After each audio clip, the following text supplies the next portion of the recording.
Check ko tong ano, check ko tong binili ng anak kong drone. Ayan. Check natin.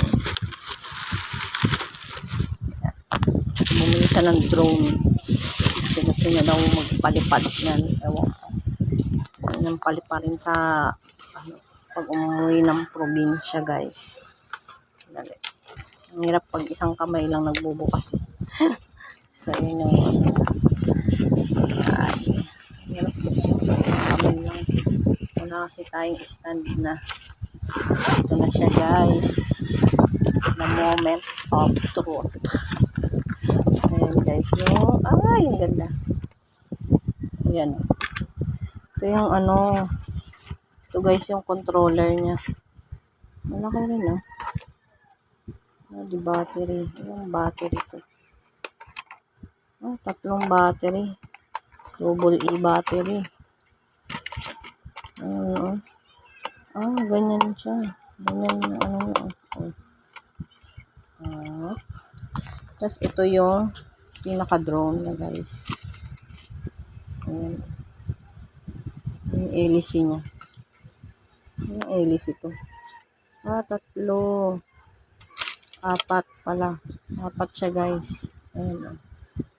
Tapos, ito yung power. Ito yung power niya, guys. Ang gaan lang. Ang laruan lang. Tapos, saan ang camera niya? Saan kaya? Ito, guys. Ano ba yan? Ignorant. Nabasa ngayon lang ako talaga na ganito. Ito yung camera niya, guys. Ayan. Ayan yung camera niya. Ayan, kitang-kita. Ayan, di ba? Tapos ito, yung mga ilaw. Dalawang ilaw. Tapos camera niya ito. Tapos, ayan. Hindi chargeable. Ayan siya, guys. Testing yan mamaya. Ayan. Tapos, isin natin kasi gagamitin yan. Testing yan mamaya. Tapos, ito yung mga manual. Yung manual niya, guys. Ito, pero incheck. Hindi mabasa. Ito. Ayan, guys. Na English naman eh. Mababasa din yan. Ayan. Ayan yung manual niya. Dalawa. Tapos, ito yung, ano ba to? Handle ata. Tapos charger. Tapos may extra siyang LC. In case na mawala yung isang LC or maputol. Meron siyang extra. Open nga natin, guys. Buksan. Stand siguro to. Stand ng ano. Pag naglagay ka ng cellphone. Pwede yung handle ng cellphone.